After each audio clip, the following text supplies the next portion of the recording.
Bom dia a todos. É um prazer e uma honra fazer parte aqui desse congresso tão prestigioso, tão bacana, que tem sido organizado pelos nossos amigos aí das 3 universidades. E é um prazer estar aqui como moderador aqui dessa mesa. O Stefan falou que, no caso, ele tinha imaginado um moderador um pouco mais ativo, então não vou moderar tanto assim, né? Então vou ficar menos, não serei muito moderado. Mas, de fato, essa notícia faz pouco tempo que me pegou assim desprevenido, então eu vou ter que improvisar um pouco aqui, mas como a mesa é sobre improvisação, acho que combina, né? Eu queria só, acho que seria bom, eu não sei se todos vocês participaram da jornada de ontem, né?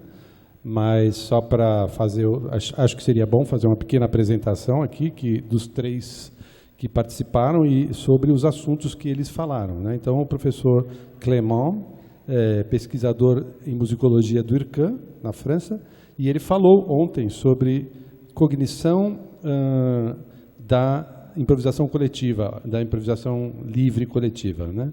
O professor Tiné, que está ao meu lado, que é intérprete, improvisador, guitarrista, professor de música no Unicamp, fez uma discussão sobre pesquisas em interação na improvisação em música popular. E, finalmente, o professor Sérgio Cafejan, é compositor, professor de música na Faculdade de Santa Marcelina e também é pós-doc lá na USP, né? Ele falou ontem sobre determinação e indeterminação, 2 pontos, o espaço da improvisação nas obras abertas. Então, só para a gente localizar, né, saber, como disse o Stefan, que os assuntos que foram trazidos ontem, eles são transversais, eles todos se relacionam com a improvisação, mas são abordagens que são complementares ou dialogam com a improvisação, mas não seguem o mesmo tipo de abordagem, né? Então, brevemente, eu rabisquei aqui algumas ideias para encaminhar algumas perguntas que talvez possam nortear o debate aqui, né? Vou falar um pouquinho mais lento, até para o tradutor não sofrer tanto com as... Então, eu pensei em abordar o seguinte assunto que me interessa pessoalmente, né? Não faz muito tempo, acho que historicamente a gente pode falar assim, que de umas 2 décadas para cá a improvisação começou se tornou um assunto de grande interesse, né, acadêmico nas escolas de música, né? Não era assim, né? Pelo que eu me lembro, por exemplo, quando eu estudei, esse assunto era um assunto ausente totalmente das universidades aqui no Brasil, e não se estudava, talvez na Unicamp, por conta do curso de música popular. Mas nas outras universidades que nem tinham música popular, essa ideia de trabalhar a improvisação estava ausente. Então, percebo que de umas, vamos dizer, 2 décadas, posso estar sendo não muito preciso, para cá, pelo menos no Brasil, a gente viu um interesse muito grande que foi crescendo, né, na área de música, mas não só na área de música. Então, a gente vê que várias áreas, por exemplo, na música, a improvisação sempre foi um assunto da educação musical, né? Por parte de educadores que trabalham com a improvisação como uma ferramenta para a educação. Então, a gente vê o trabalho do Kohlreuter, que já falava há muito tempo sobre isso, né? Então, o pessoal da licenciatura sempre teve esse assunto como um assunto importante. Mas, daí, a improvisação começou a invadir outras áreas, né, do estudo acadêmico na universidade, né? Então, a própria composição, né, a musicologia, a etnomusicologia começou a recuperar isso como uma coisa importante, né, estudos que foram sendo feitos. A música contemporânea começou a incorporar isso, né? Claro que John Cage já trazia algumas coisas, mas que até algumas obras de Boulez e de Stockhausen trabalham com ideias de improvisação, mas essa ideia da improvisação livre, por exemplo, que vem por outros caminhos, invadiu, né, do meu ponto de vista, eu não sei, pode ser até que os meus colegas aqui discordem, mas eu estou jogando como uma provocação. Nos últimos 10 anos, eu presenciei assim, uma quantidade enorme de congressos, publicações, encontros, simpósios, todos voltados, alguns até exclusivamente ligados à reflexão sobre improvisação livre. Eu participei em Praga, em 2014, que era só dedicado à improvisação livre. Estavam lá presentes o George Lewis, né, que é um improvisador trombonista que inventou um software de improvisação, que é o Voyager. Estava lá a Joël Leandre, contrabaixista que se dedica à improvisação livre. Estava lá a Pauline Oliveiros, que é uma compositora, infelizmente faleceu há alguns anos atrás, uma compositora e improvisadora, e houve uma improvisação livre magnífica lá, juntando os três, que foi o concerto de fechamento do evento. Então, por conta disso, desse cenário que eu acho que na música ficou muito claro e muito forte, me parece que a improvisação passou a ser assunto também em outras áreas, na filosofia, nas ciências cognitivas, no uso de tecnologia. Deixa eu ver, eu até marquei aqui, só para não esquecer, né? Na análise mesmo, né? Esse encontro, por exemplo, que é de teoria e análise, quer abordar a improvisação, né? Na psicologia, enfim, a improvisação parece ser um campo privilegiado de estudos interdisciplinares, me parece, né? E eu fico muito contente com isso, porque eu tenho participado disso de uma forma ativa, né? Então, tendo isso em vista, né, eu queria colocar aqui algumas questões para os nossos colegas aqui, que eles podem ou não abordar. Por que será isso, né? Por que será que a improvisação, que foi durante muito tempo na história da teoria e da análise musical meio que desprezada ou deixada de lado, passou a ter tanta importância hoje em dia, né? Ela tem muita importância, né? Não só a improvisação livre, mas em vários contextos. Será que existe uma crise da composição contemporânea? Existe algum movimento de empoderamento do performer? Existe uma... Né? Eu jogo algumas questões sobre isso, né? Isso seria uma questão para ser, se os colegas quiserem desenvolver, né?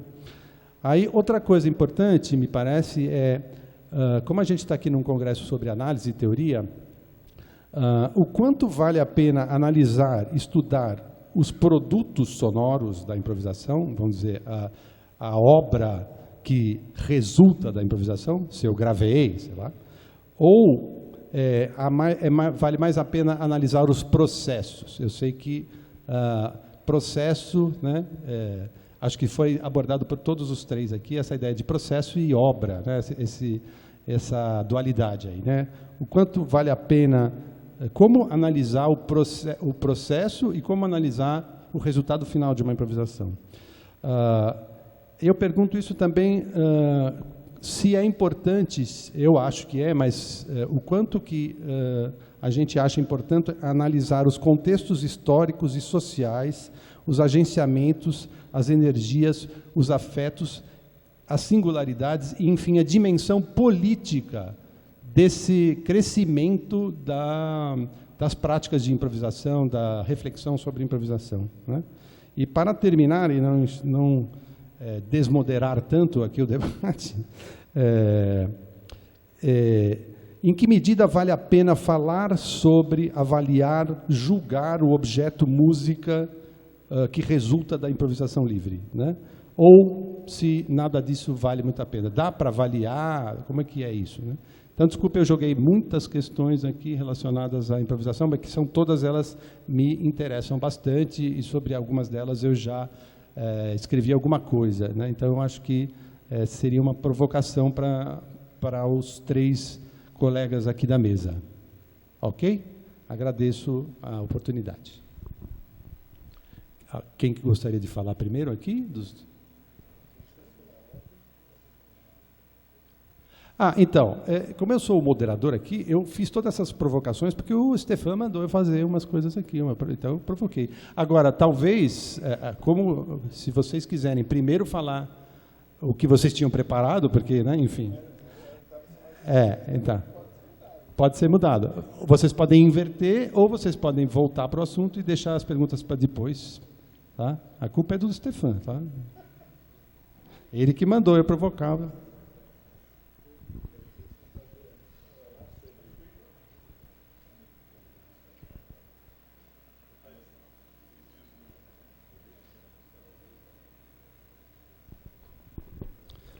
Estraguei tudo.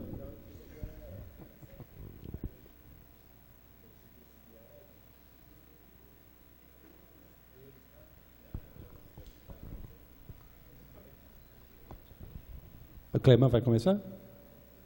Ok?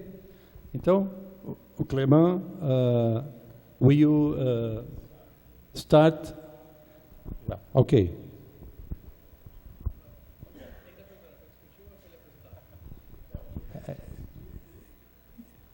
You know.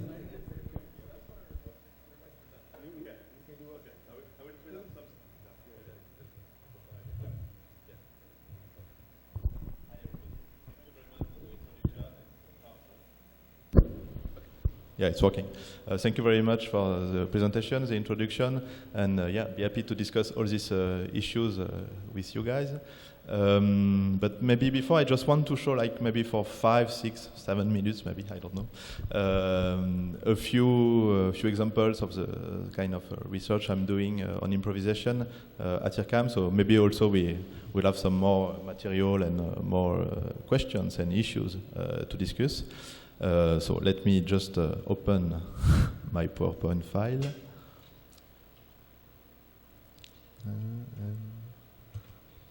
Do you know, like this? Yeah. Okay, so as you just said, yeah, I think that it's very important to make this distinction between studying and analyzing improvisation as a product or as a process. And I think it's two very different things. Of course, you can't analyze, understand one without the other, but it's two very different ways of approaching and thinking about improvisation. So should we think of improvisation as sequences of pitches, rhythms, timbres, textures, like any other kind of music, and just try to understand how such pitches, such rhythms are organized in time? So that will be to analyze the product. Or should we reflect on how the process of improvisation is conducted? So what are the cognitive processes, cognitive strategies that underlie such a complex, very complex action that is improvisation? So my own research focus on this second aspect. So I'm very much interested in trying to understand improvisation as a process. So what it is to improvise. And even more specifically, I'm focusing on understanding the process of collective free improvisation. So how do musicians who don't share any kind of pre-existing referent manage to improvise together? And the point I want just to throw in the discussion for today is that I think studying the process of collective free improvisation is a really interesting way to do two things. First, when we study the process of improvising together, of freely improvising together, we can highlight aspects of musical practices that are not so well studied in the rest of musicology or in music psychology. And for example, I will just give one example of this today. We can try to understand what are the communicational and relational processes that are at play in musical interaction. So we can try to understand how music can communicate, can express different kind of intentions that have social undertones, if you like. Okay, so that's the first thing we can do when we study, when we reflect on improvisation as a process. And the second thing we can do, I think, is that we can address much broader questions. You said that improvisation started like a niche study, very narrow, and it spread more and more in the music in general, but even in much more general areas of research. I mean, we just need to think that there are improvisation everywhere. When we engage in a conversation, we're improvising. So we are improvising in a great deal of our everyday lives. So I think that studying musical improvisation is also a kind of laboratory to reflect more generally on how do we improvise in our everyday lives, So it's a way for me to address broader theoretical questions, and in more particular, to understand what we can call emergent coordination in complex action. So I will just speak briefly. Sorry. Okay. So I will speak a bit more slowly. Thanks.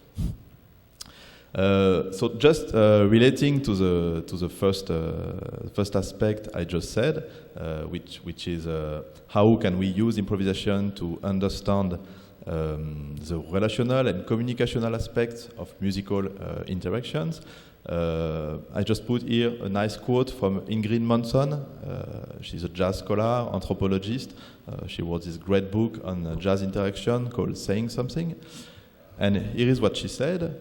In an improvisational situation, it is important to remember that there are always musical personalities interacting, not merely instruments or pitches or rhythm. It's not uncommon for players to express this musical process of interaction in interpersonal rather than musical terms. And when you listen to improvisation or when you're studying improvisation, you see every day that improvisers have to negotiate in the course of their performance between each other's musical preferences. Sometimes when a new idea is introduced, it can be supported by the other players, but it can be also opposed and it can be just simply ignored. So all kinds of relationships are waived within the process of improvisation. So the important point here is that improvisers must be able to sonically communicate how they intend to relate to each other. So I will just play you a short video of an excerpt of an experiment we did back at IRCAM in Paris, trying to understand if improvisers could actually communicate to each other relational intents with strong social undertones. So what we did is that we recorded a series of 100 improvised duets in which one musician was tasked to express one specific attitude, one specific behavior, one specific kind of relational intent, and the other was tasked to recognize it. He was supposed to try to recognize what the other was expressing to him or to her. So we selected 5 different attitudes, being domineering, being insolent, being disdainful, being caring, or being conciliatory. And I will just play a clip of 4 excerpts, 4 different kinds of interaction, where you will see a musician trying to convey, trying to express one of these different relational intents that I just told you about.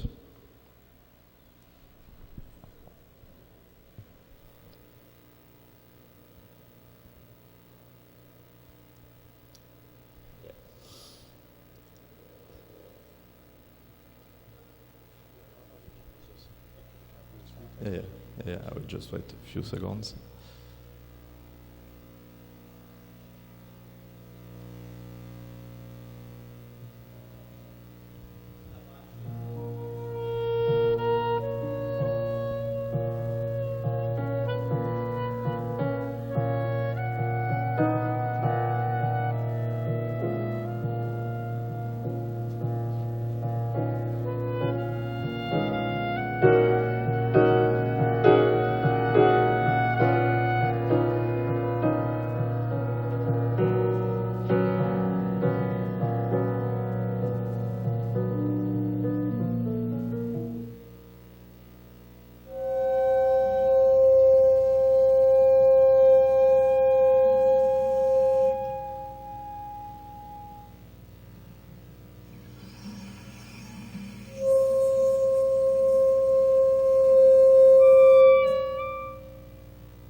Okay, that's it. Just want to say that, sorry, that it worked quite well. Musicians were really able to communicate those different relational intents, social intents, and so by manipulating both temporal coordination cues, so are they going to play at the same time or not at the same time? Is there some kind of leader-follower patterns emerging?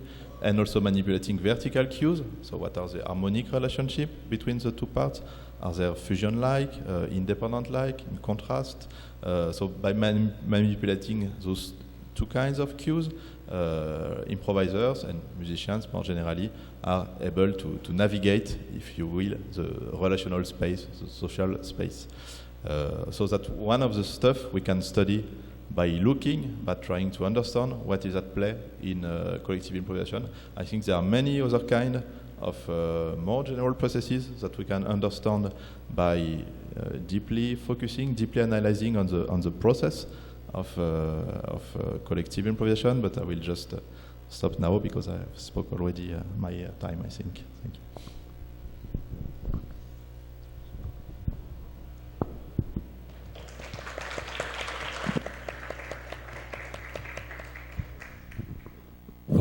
Volto a falar em português, né? Agora, pela ordem, seria o cafejão. Tá, ok. Ok.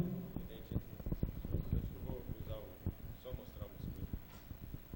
Fala em português, né? Pode ser. Então, vou falar em português. Bom, minha fala ontem, né, foi muito ligada a essa questão da obra aberta, né? O que seria a obra aberta, o que seria a improvisação na obra aberta, se existe improvisação na obra aberta realmente. E inicialmente eu tentei entender um pouco o que é obra aberta, o que é improvisação, né? E aí eu peguei esse conceito do Cage, que ele fala da determinação e da não determinação, e que ele disse, na verdade, elementos indeterminados existem na música, sempre houveram, né? Então, quando você pega a arte da fuga, que não diz para qual instrumento está sendo tocado, qual instrumento, não tem articulação, não tem, então você pode fazer aquilo com gongos tailandeses, ou você pode fazer aquilo, sei eu, tem essa, não está determinado, as notas estão, as durações estão, mas as notas não estão determinadas. Então, essa ideia de o máximo de determinação, você tem 0 de improvisação, e o máximo de indeterminação, você tem a improvisação total, se é que existe. Eu fico até pensando na questão da improvisação livre, em que ponto... E aí a gente pode olhar o oposto, na verdade. Se tem alguma música que não tenha improvisação, mesmo uma peça totalmente fechada, você vai, o piano que você está tocando, o espaço, se é reverberante ou não, eu vou fazer mais staccato aqui, eu estou tocando numa igreja. Então, assim, você sempre vai ter espaços que não estão determinados. E talvez, mesmo um músico vai fazer uma improvisação, se ele já vai com o instrumento dele, já uma parte já está... Ele sabe aquele instrumento com aquela palheta que ele escolheu, com aqueles sons que ele sabe que ele consegue tirar. Talvez a verdadeira improvisação livre seja ir num lugar onde você não sabe com quem, nem qual lugar, nem que instrumento você iria tocar. Chegar lá, tem uma coleção de coisas. Nem se é você mesmo. Nem se é você mesmo que vai tocar. Ainda é isso, né? E você está aqui, mas não vai tocar. Porque a sua personalidade já... Boa, já traz um monte de coisa, exatamente. Então, tudo isso, comecei a pensar. Mas, na verdade, o objetivo era ver o espaço da improvisação na obra aberta. E aí eu fiz um pequeno... Isso aqui é só um apanhado de algumas partituras que foram surgindo e como esse espaço do não determinado foi crescendo. Essa primeira peça aqui, tinha uma anterior, mas a imagem estava muito ruim. São essas obras móveis, né, que surgem nos anos 50. Essa é Domaine, do Boulez. e a gente tem o Klavierstück também, o 11, né? Onde, na verdade, os fragmentos, você tem esses módulos e, segundo algumas regras, né, pequenas regras, você transita entre eles. Então, você se inicia por um e você tem, seguindo algumas regras de contraste, ou de andamento, ou de articulação, você transfere para um outro módulo. E, na verdade, aqui o espaço da improvisação é mínimo, né? A gente até fez um processo de escuta. Você está tudo determinado. Se eu vou para para esse, ou para esse depois. Na verdade, né, a improvisação aqui, se é que pode existir, mas o espaço da não determinação é muito curto. Isso aqui é um exemplo da sequência do Berio, né, que, na verdade, você tem essa não determinação, mas, na verdade, não é tão... é a tal da escrita gráfica. Porque... uma coisa que eu acabei me focando é a improvisação no âmbito... Opa, desculpa. Vai, obrigado. A apresentação... É que eu não...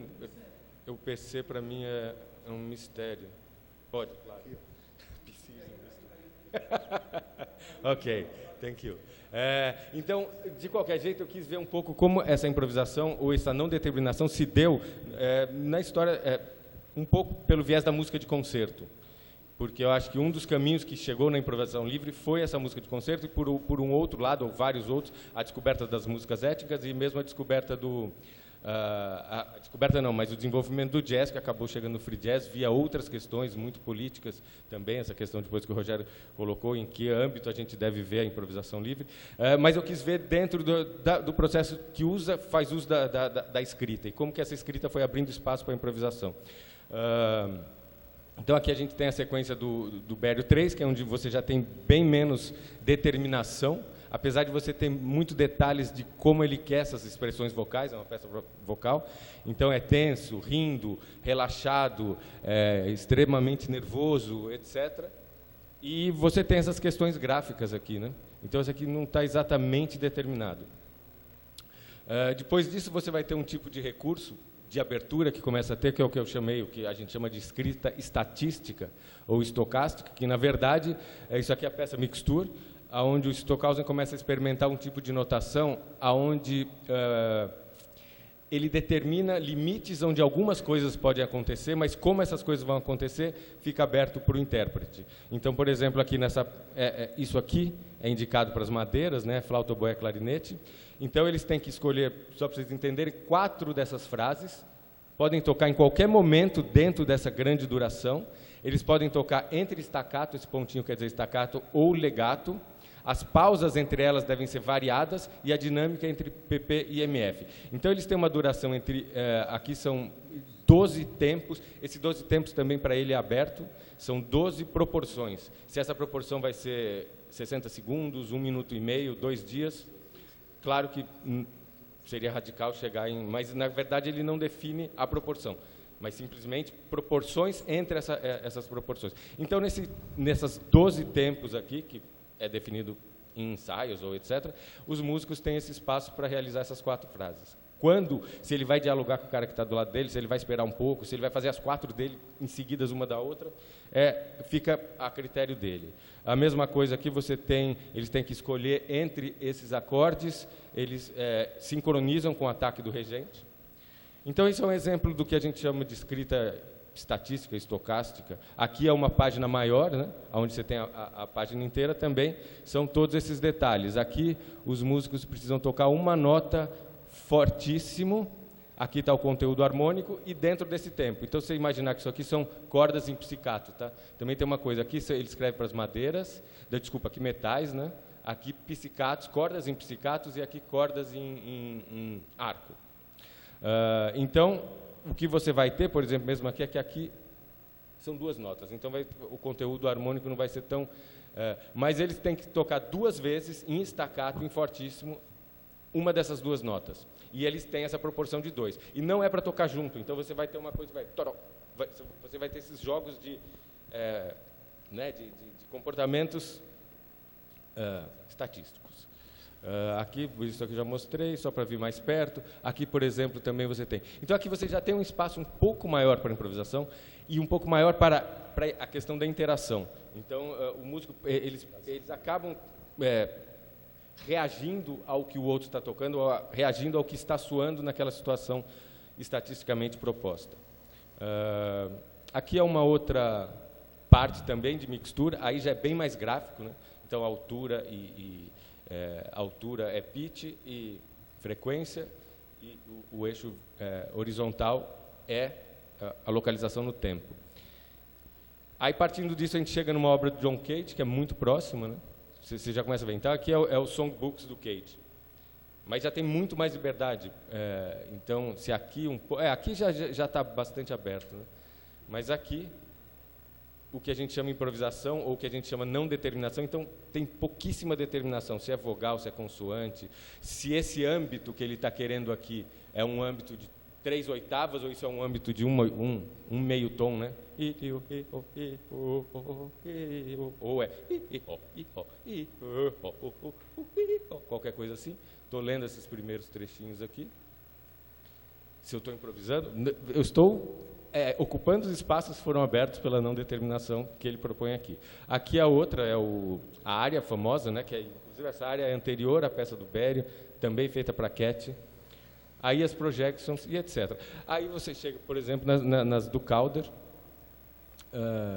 que aí já são gráficos, né, umas coisas muito bonitas, e pouquíssima coisa está... E é engraçado que ele bota aqui um pentagrama, mas quase só para dizer, olha, é música, mas... na verdade, isso aqui eu posso interpretar, então a abertura aqui é gigantesca, posso interpretar isso como dinâmicas, como pitches, como massas sonoras, como intenções, como até se a gente for pensar negociações pessoais, né? Então aqui você... Então é realmente muita abertura. É duas do Cage. E aqui uma do Cage, onde na verdade é a Fontana Mix, onde a partitura consiste de folhas transparentes, onde o intérprete ele é convidado a montar. Então você tem uma transparência com os pontos, uma transparência com as linhas, essas linhas escuras, uma transparência com as linhas claras, uma transparência com as linhas pontilhadas, e esse grid aqui, e a partir dessa junção... Agora, uma coisa que acontece, essas peças têm muitas regras, são páginas e páginas de explicação. Então, a leitura disso é extremamente não aberta.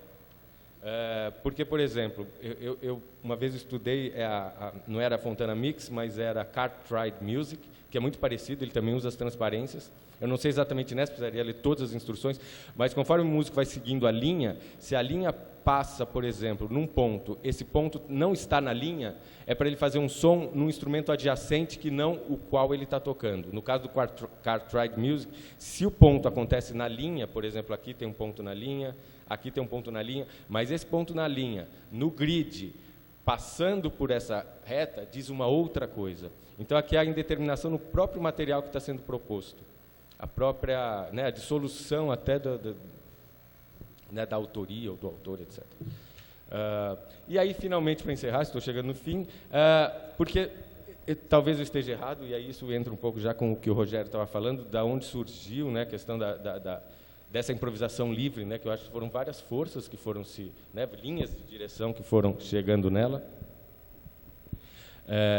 Uma delas, eu acho que veio um pouco dessa música intuitiva que Stockhausen começa a fazer, depois de experimentar com a música estocástica, com a música mobile, etc. Ele começa a compor obras que consistem em símbolos de mais e menos. E a maioria delas começa com um gesto sonoro, criado num receptor de rádio, de ondas curtas, e aí, a partir desse gesto, os músicos, a partir dos símbolos, vão transformando aquele material musical inicial pela escuta. Então, aí, a partir disso, eles vão pegar esses símbolos mais, rapidamente, quer dizer, esses 4 layers, um quer dizer altura, o outro quer dizer dinâmica, o outro quer dizer número de membros, né, ele chama de glids, né, membros que tem essa frase, e registro. Então, mais na dinâmica seria fazer isso mais forte, mais na duração, nesses membros, botar mais, explorar mais, então seria... Eu estou aumentando isso. Eu posso transpor, eu posso abrir o âmbito. Quando aparece em um só, esse menos, quer dizer menos de alguma dessas categorias, você pode escolher se é menos dinâmica, se é menos duração, se é menos pitch, se é menos... uma dessas 4. Então, assim, na verdade, ele vai escrever todo um jogo de como que, a partir de uma intenção inicial sonora, um objeto sonoro colocado ali, ou um gesto, ele vai se transformar. Então, você acaba dando um desenvolvimento formal para uma improvisação que, a princípio, você não sabe qual é o material. Isso aí poderia ser uma frase melódica tonal, isso aí poderia ser um ruído, isso poderia ser um... Então, você vê exemplos de algumas dessas peças sendo tocadas pelos mais diversos instrumentos, alguns na voz, alguns com... Porque é uma peça para um solista, o que ele está tocando, o que ele vai fazer, como que é. Só que também são peças cheias de regras e rules, etc. E, posteriormente, ele sai dessa fase aqui, desses mais-menos, e chega no auge da abertura. E aí eu ainda estou pensando, gente, essa questão da abertura, do determinado e do indeterminado. Né? O que está determinado nessa partitura, nessa produção, e o que não está. Ele chega lá nos Aldesibenstagen, né? Os 7 dias da semana, onde as partituras consistem em textos bastante místicos, né? Acho que vocês já viram, acabei não pegando nenhum exemplo, é difícil de achar, onde ele pede para... são peças que ele escreve para um grupo que ele já trabalha há 10 anos, essas peças foram feitas com eles, e aí são peças, toque na vibração da sua perna, toque um som na vibração do seu pensamento, toque um som na vibração do universo, misture essas vibrações. Toque um som tendo a certeza que você tem todo o tempo do mundo para tocar esse som. Pare quando você achar que precisa parar. Então, são textos que convidam a ideia dele é que ele incitaria os músicos a entrarem em estados meditativos, e a partir dessas meditações eles entrariam em acesso, e aqui ele já fala um pouco, ao que ele chama de suprarracional, seria a intuição como a grande força motriz da música. Que energia para ele, que energia mobiliza a música? É a energia intelectual ou é a energia intuitiva? Então ele vai falar que a grande, que na verdade, aí ele vai falar umas coisas que o homem estava no momento de dar um salto para uma, mas a questão da intuição. Então ele vai falar da rapidez da reação, ele vai falar da telepatia entre os músicos que estão tocando, ele vai falar da antecipação do que está vindo na situação musical, e que o músico ele liga essas antenas, esses 6º sentidos dele, e toda a escuta, o corpo, a intenção, e mesmo tudo que o learn ability, mesmo as habilidades aprendidas, vão estar em função dessa suprarracionalidade ou essa intuição. Se a gente for escutar ou pensar, uma coisa que é interessante, aí entra um pouco essa ligação, eu não sei se está bom ou está ruim, mas essa ligação com a improvisação livre. O Vinko Globokar, que é o primeiro que montou na Europa, um dos primeiros grupos de improvisação livre, fez parte desse grupo dele durante 10 anos. E trabalhou todas essas obras. E, inclusive, vocês falaram ontem do texto, alguém falou do texto do Vinko Globokar, os 5 parâmetros, quem acha que foi o Lucas? Os 5 parâmetros da improvisação. Então, é a escuta, a imitação, a transformação. São 5 parâmetros, eu queria até ver esse texto, mas, na verdade, são coisas que eles trabalhavam aqui. A partir disso, Stockhausen volta para a coisa mais tradicional possível, em termos de escrita, começa a fazer o ciclo Licht, faz a peça Mantra, que é uma peça totalmente escrita. Então, ele realmente abandona tudo isso. Ele ainda faz algumas peças dos anos 70, mas, na verdade, ele abandona e volta para uma escrita totalmente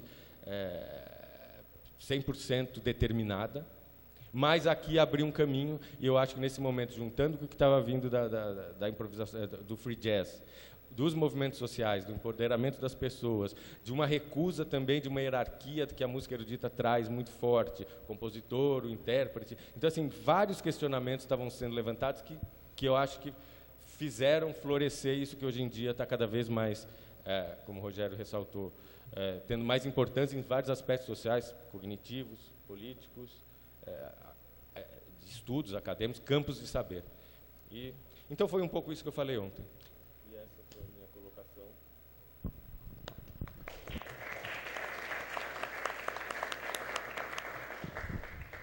Então, como acho que o Tiné acabou de comentar comigo, que acho que, assim como o Clément, o Caféjean também tentou, ao mesmo tempo, falar do que foi a conversa de ontem, fazendo algumas conexões com as perguntas que eu coloquei aqui. Então, o Tiné vai fazer, acho que, a mesma coisa, certo, Tiné?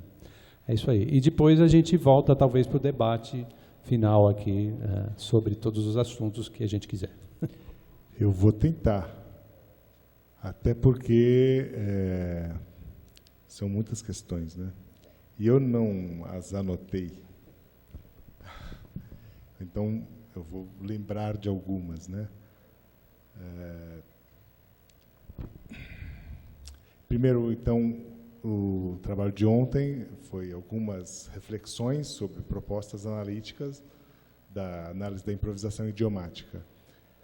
Nesse ponto, acho que já tem algo em relação à pergunta do Rogério, que por que eu uso a expressão improvisação idiomática, ainda que essa palavra seja problemática? Exatamente por causa do Rogério, né?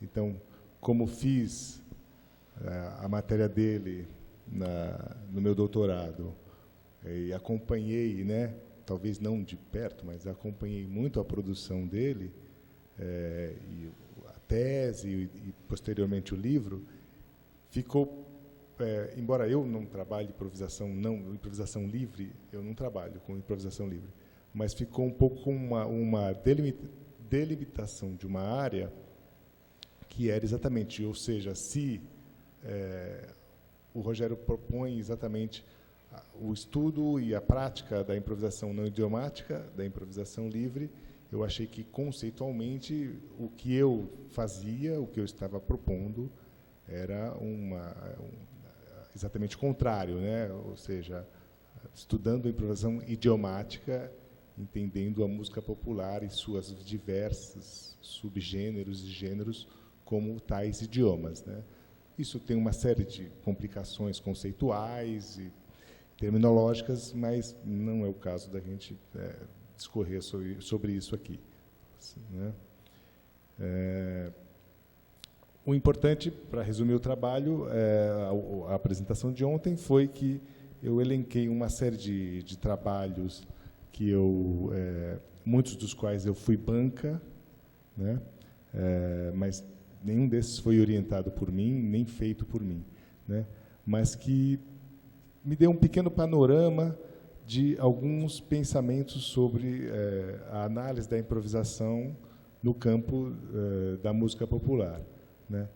Só que esse campo vai se restringindo cada vez mais pela própria escolha dessas obras aqui, né?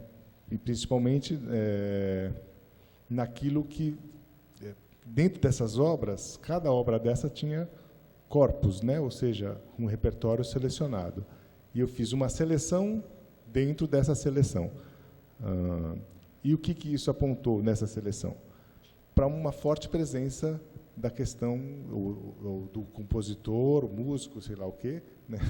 Whatever, para o Hermeto Pascoal, né? Ou seja, em última análise, por trás desses vários exemplos que foram selecionados desse trabalho, estava o Hermeto Pascoal, e estando o Hermeto Pascoal envolvido, né, está aquela questão do que se veio a chamar a escola Jabur, né? Acho que o termo, de uma certa forma, já foi aceito.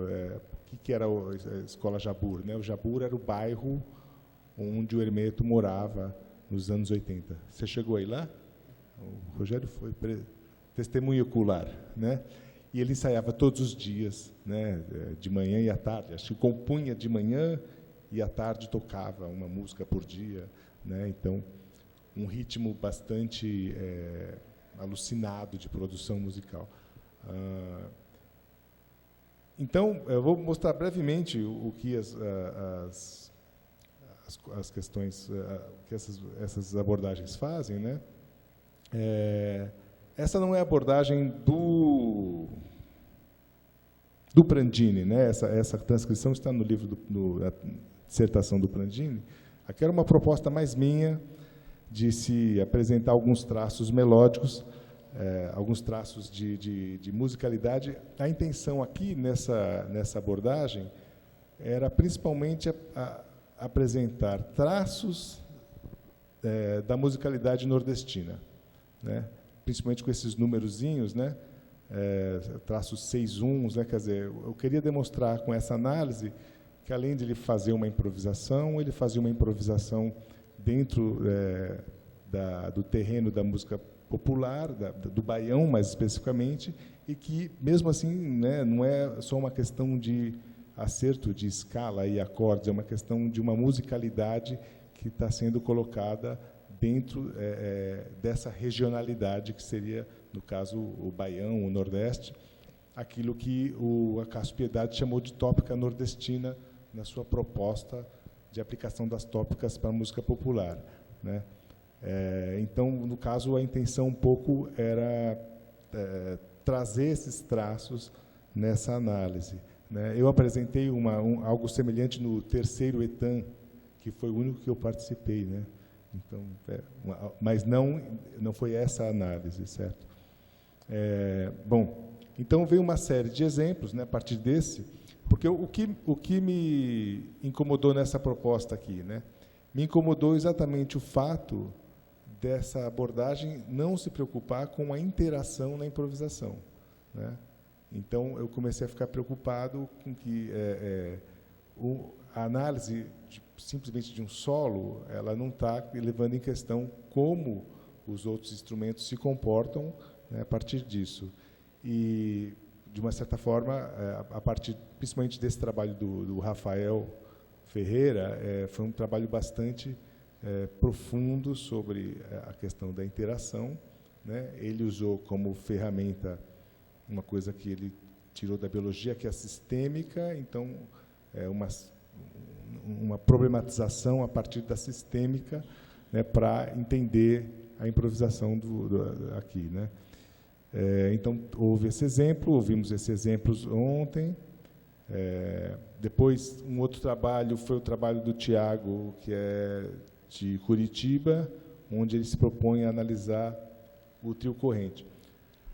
O que eu achei interessante aqui, dessa passagem do Hermeto para o trio corrente, é que o Rafael trabalha com transcrição integral de todos os instrumentos. Aliás, um trabalho hércules, né? Realmente, a bateria está transposta ao piano com os voicings específicos que o pianista está tocando. Ontem a gente ouviu, é uma coisa bem difícil, né?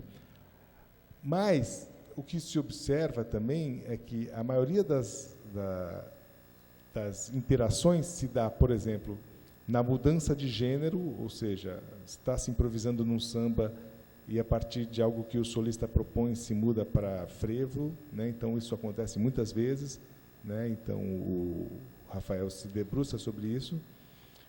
Mas essa proposta do Tiago, ele traz um template interessante de interação que não é baseado na partitura, foi por isso que eu quis trazer isso, né?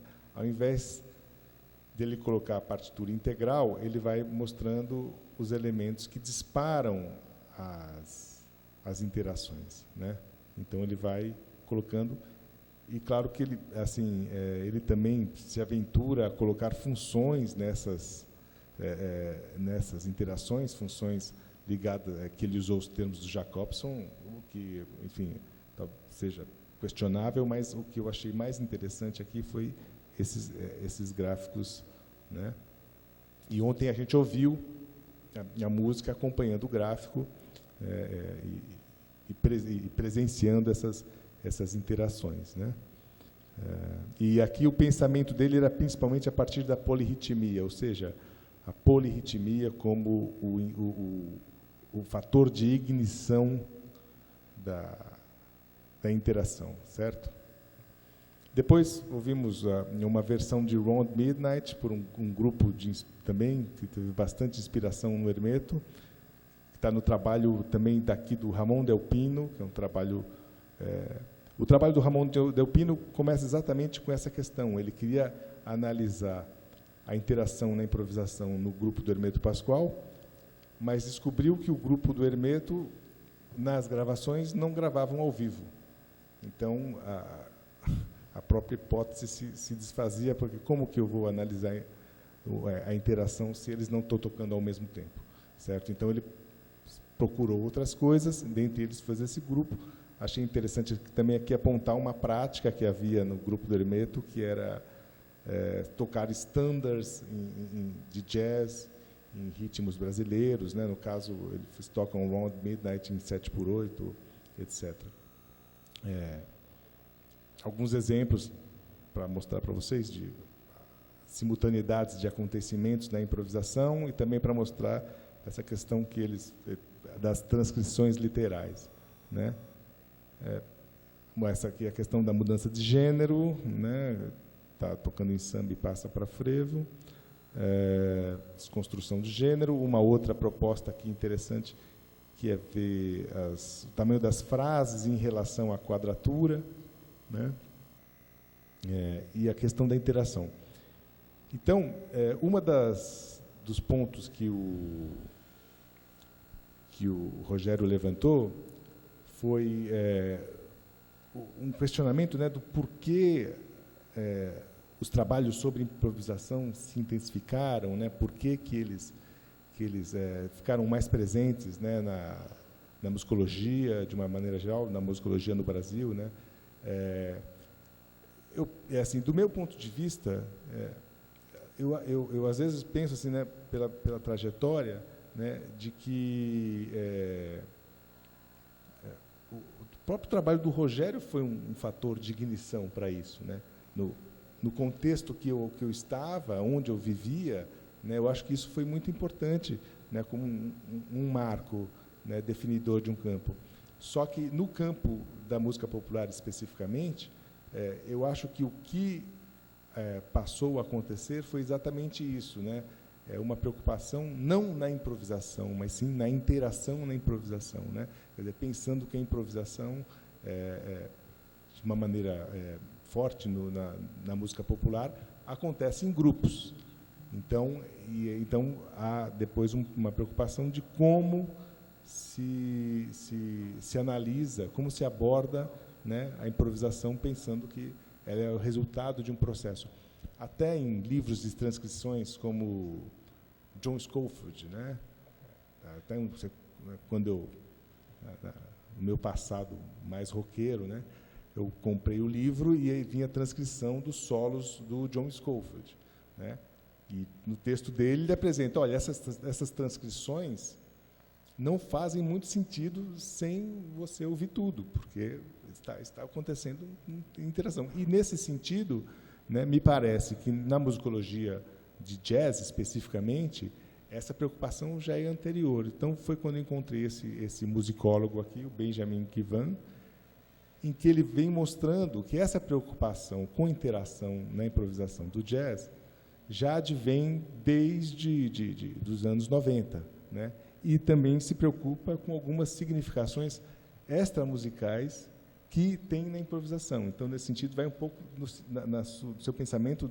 do significado social e político dessas atitudes, né? Então, ele aqui é interessante, né, que ele vai falar aqui, né, o surgimento de uma ideologia coletivista popular, privilegiando a sabedoria, né, das multidões, né, sobre o expertise e o conhecimento independente e individual, né, no jazz e na música improvisada em geral, surgiu como uma metáfora do empoderamento da habilidade humana de resolver problemas através da espontaneidade, né, através de organizações comunitárias, ações comunitárias, né, improvisações acentuam coisas como a responsabilidade, interdependência, confiança e obrigação social, e se alinha com um projeto maior de direitos, né, promovendo a cultura de uma responsabilidade coletiva, dispersando um pouco a autoridade,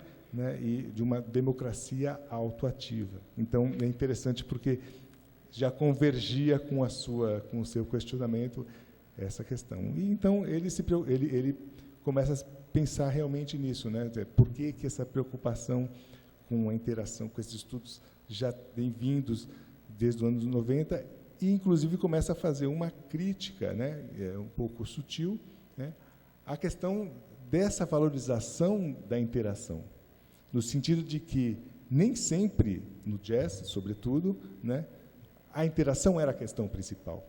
Ela acontecia, mas não é o principal foco, e, de uma certa forma, na escola Jabur, né, onde a gente já tem vários níveis de aculturação do jazz no Brasil, na escola Jabur, em grupos de improvisação em geral, para quem pratica essa música, né, a gente viveu isso, né? Você pode até relatar um pouquinho daquilo que deu nisso. Ontem pedi para que o Sérgio relatasse do armazém. Isso vem como uma bandeira principal. Quando vamos improvisar, pensamos a interação, temos que interagir, né? E o que o Benjamin coloca é que talvez isso seja um exagero, né? Uma espécie de uma lupa aumentada, onde você está superdimensionando essa dimensão, que é uma dimensão possível, né?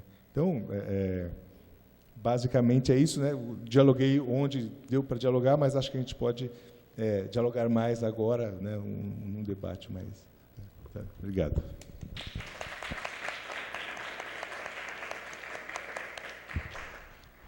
Bem, eu agradeço aqui aos três colegas debatedores aqui. Eu fui informado que, infelizmente, nós estamos atrasados. Então, seria muito bacana se a gente pudesse continuar isso durante muito tempo, mas temos aí um problema relacionado ao almoço. Então, eu vou sugerir que... Eu acho que os três abordaram, de alguma forma, as questões que eu coloquei, né? E conseguiram, ao mesmo tempo, falar do que eles haviam exposto ontem. Mas, não sei se todos concordam, a ideia é que a gente já está 15 minutos atrasados, já era para ter acabado.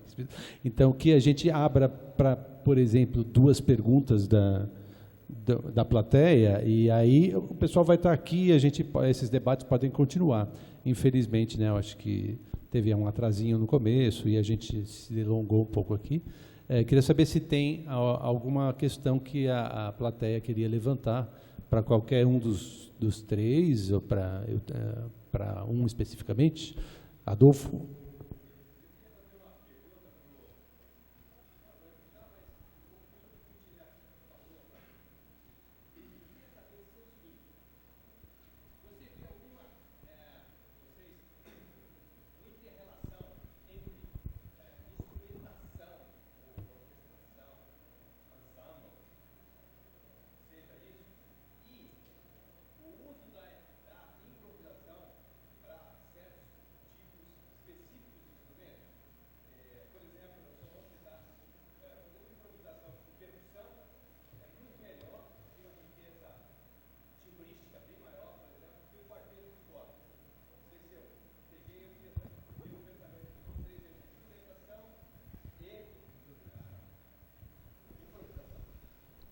Quer responder, Tiné?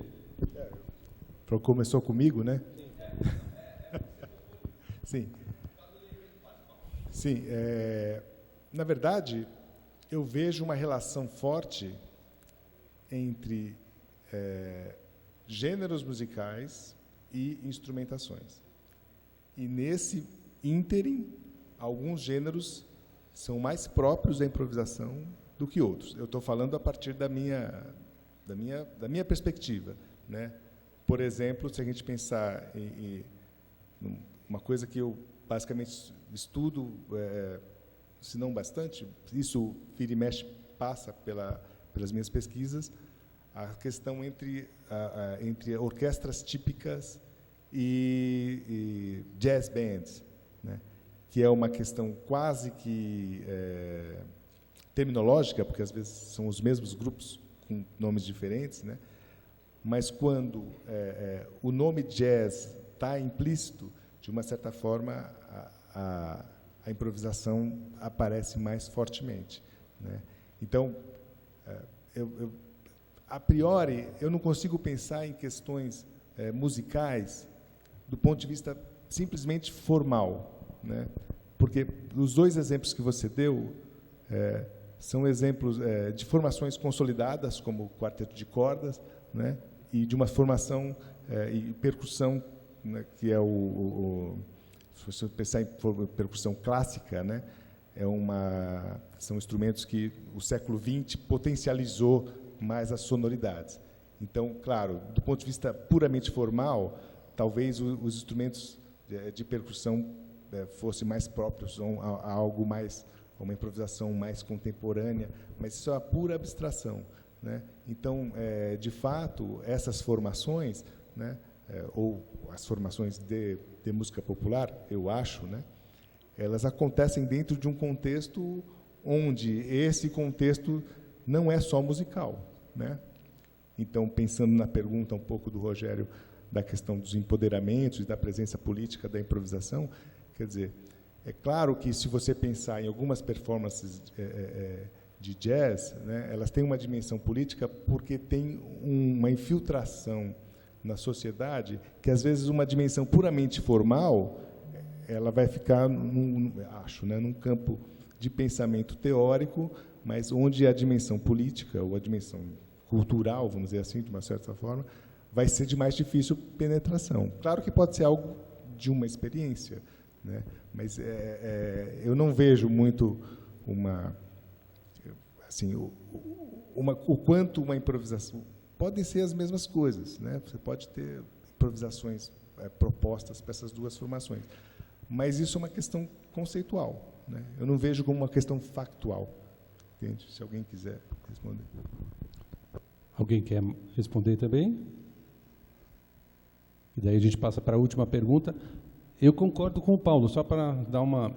Eu acho que sim, que no grupo que a gente trabalha lá, a Orquestra Errante, a gente tem instrumentos de percussão, tem um contrabaixo acústico, tem violino. Eu acho que um quarteto de cordas pode improvisar com tanta riqueza quanto um grupo de percussão. Acho que o que acontece, acho que o que o Paulo Tiana está falando, um quarteto de cordas, geralmente os músicos que são... têm dificuldades, os instrumentos não, os instrumentos são ricos pra caramba, tem um monte de recursos, né?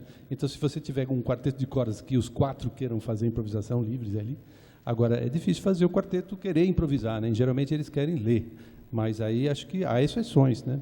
Assim como também percussionistas, os percussionistas parece que eles nascem muito na música contemporânea, têm sempre relação com música popular, onde essas coisas acontecem, né? Mas eu não queria me delongar muito, porque daí o almoço vai ficar frio aí. Tem mais alguma pergunta, gente? Lá.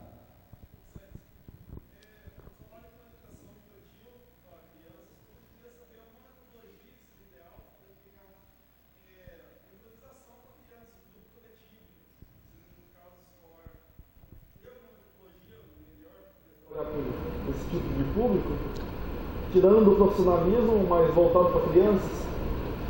Bom, eu vou responder, depois o pessoal pode também complementar. Tem uma rica literatura da educação construtivista, vamos dizer, mas, assim, na USP a gente tem, eu sei que na Unesp também, na Unicamp, os professores estão produzindo, e seus orientandos estão produzindo muitos trabalhos relacionados à utilização de metodologias ativas e criativas para o ensino da música. Então, eu te recomendo, por exemplo, os livros todos da Teca, da Maria Teresa de Alencar Brito, ou Alencar de Brito, eu nunca sei. Mas todos os livros da Teca, de alguma forma, vão propor e vão exemplificar as práticas que ela leva dentro de sala de aula com crianças e tudo. Muitas coisas vêm do Reuter também, né?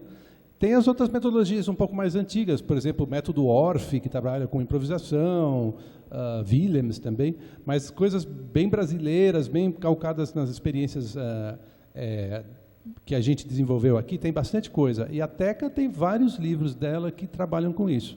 Talvez o pessoal que possa indicar outras coisas, mas eu já posso te indicar a Teca, que é colega nossa lá, se aposentou, mas continua com um trabalho bastante ativo nesse sentido.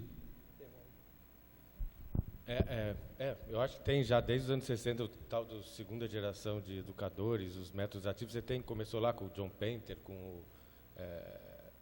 o Murray Schafer, mas eu acho que se você procurar, dar um search, tem o trabalho da Teca, tem uma moça, acho que se não me engano, chama Bernadette Zagonel. Ela tem um livro incrível, muito bacana, e ela estudou na França, então ela trouxe muito lá do Delalande, trouxe muito do que eles estão estudando lá, mas ela fez um livro, são 36 propostas, exercícios, não é um método exatamente, você pode escolher, que são muito, muito bacanas, que trabalham com vários tipos de estímulos para improvisação, então, muito bacana. A Marisa Rezende, eu sei que o ano que vem ela está para lançar um livro também dos trabalhos do Porena, que é um cara Boris Porena, um italiano, que fez também, é bom ficar atento, que ela e eu acho que o Adriano, a Adriana talvez também, tem um rapaz que trabalha na Unesp que também tem divulgado muito e trabalhado muito com esse material aí. Então, assim, tem muita coisa, muito mais até, na nossa já está bastante rico a área, mas na de educação musical realmente está bem avançado, com muito material. Bom, fui aqui avisado que eu tenho que terminar aqui a banca. Eu peço, lamento que a gente não possa continuar, mas agradeço muito a presença de todos, né? Seria muito legal se a gente pudesse ter um debate mais estendido, mas acho que o pessoal vai estar aqui, acho que à disposição de vocês para conversar. Eu agradeço a presença do Tiné, do Clément e do Cafejan, e agradeço o convite do Stefan para eu coordenar essa mesa aqui, e obrigado e bom almoço para vocês.